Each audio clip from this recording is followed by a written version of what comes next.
First, let's focus on the a priori, first main thing that you really have to do to get things under control and to get focused, and that's this stage called capture.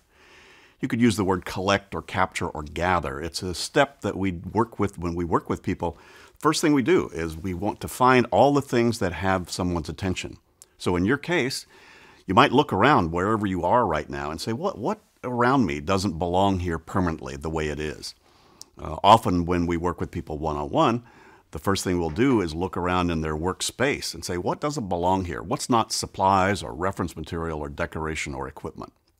Those four things, by the way, supplies, reference material, decoration, and equipment, are the only things that actually belong where they are the way they are. Everything else represents something in transit, in motion, in progress, something that probably represents something you need to finish, decide about, do, or do something with. So that's the first thing, is just gathering physical reminders and triggers of things that are, maybe it's a report sitting on your desk, or it's something you still need to read, or a memo you need to respond to, or maybe it's a flashlight with dead batteries in it that's sitting there you need to do something about. So all of that stuff should be gathered together, and we love using in trays for that.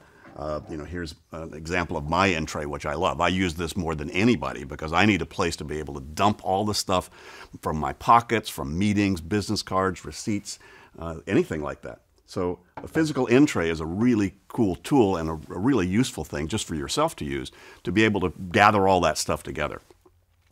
Once we gather all the physical things that might represent something that's incomplete or, as we say, an open loop, something that still needs to be finished or something done about it, then we say, okay, let's get your mind empty. We do what we call a mind sweep.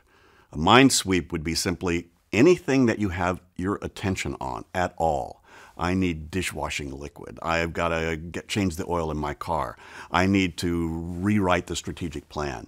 My Aunt Matilda is coming to visit. I need to handle all that. I've got a holiday coming up I need to plan, etc., etc., etc. Those kinds of things.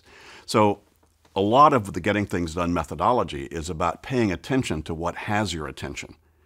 And you don't have to go very far to see what you need to apply this to, because all you have to do is start thinking, well, since you've been watching me, for instance, in this program, where has your mind gone that had nothing to do with what I was talking about? There's nothing wrong with that. It's just an indicator that, hey, something is distracting me, pulling my attention, and that's what you want to gather, all of those. So little things, big things, personal things, professional things, all of that.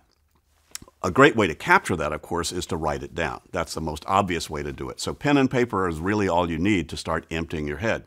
I would recommend, by the way, that you actually capture those things one per page. Believe it or not, the trees would love it if they knew how you were using them and how much value it would create. But it's really nice to, I need cat food or the strategic plan, whatever it is, and then capture all of that in some place. You might be surprised, by the way, how much you have in there. Most people usually are. Most people really don't have a clue how many things you've committed to, how many things that you've got internally running, like would, could, should, need to, ought to. So gathering that. For most people, by the way, that can take from 1 to 6 hours just to gather together and identify the things that are pulling on their psyche. So that's the really first and important step that needs to happen, is all of those things need to be gathered and identified. So for each one of these 5 steps, I'll be talking about best practice and worst practice, and also the particular tools that you need to implement that step or that stage. So the best practice here in capture is to make sure that you've grabbed some sort of placeholder for anything that's got your attention, little, big, personal, or professional, and some trusted place, some trusted bucket. And a trusted bucket means I've put it somewhere and I'm not going to lose it. I will get to it later before too long, and it's someplace that I trust. The worst practice is to make some agreement with yourself, some would, could, should, and leave it in your head, because that's the leakiest place in the world. Your head is a terrible office. And you will actually be capturing and collecting anything you have attention on. If it's not in some trusted bucket, it will be in your head. The problem is that part of your psyche does not have any sense of past or future. It actually doesn't have much of a brain. It will tend to wake you up at 3 o'clock in the morning about one of those incompletes when you can't even do anything about it. So you want to take the pressure essentially off your mind from having to remember and remind. It's not designed to do that. Your head is for having ideas, not for holding them. So this is a major, major habit change, by the way, for most adults. Most people are very used to keeping all kinds of things in your head. Your mind will so seduce you and can try to convince you that when you're thinking of it, you'll never forget it. Of course, 2 minutes later, when you're thinking of the next thing you're sure you'll never forget, you forgot the first thing. So your mind is tricky, and you need to get smarter than your mind and recognize when it's got something that's going on in there, you want to make sure that's captured and not, in the leaky place called your head. So that's absolutely job one if you're going to try to get things under control and free up your attention so you can focus on the most meaningful things. You have to grab those things that are pulling on your attention. And it seems a little counterintuitive because the reason a lot of those were not captured was they were not the most urgent or important or strategic thing in your life and your work. And so you just kind of let it slide back there. But most people are really amazed by how much energy starts to get freed up when you start to actually collect that stuff and get it out of your head. That means you need tools. And the tools for collecting and capturing are different than organizing tools. They're the tools that you need to be able to grab ideas and thoughts and things that come to you later on to then decide what to do with them, and then you may organize the results of that. But you need tools. The most obvious I've mentioned already, just pen and paper.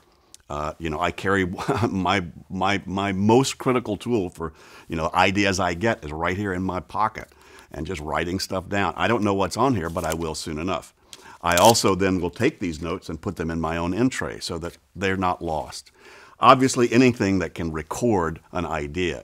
You could use your smartphone, you could talk into it, you could call your own answer machine if you still have an answer machine or voicemail and leave yourself a message.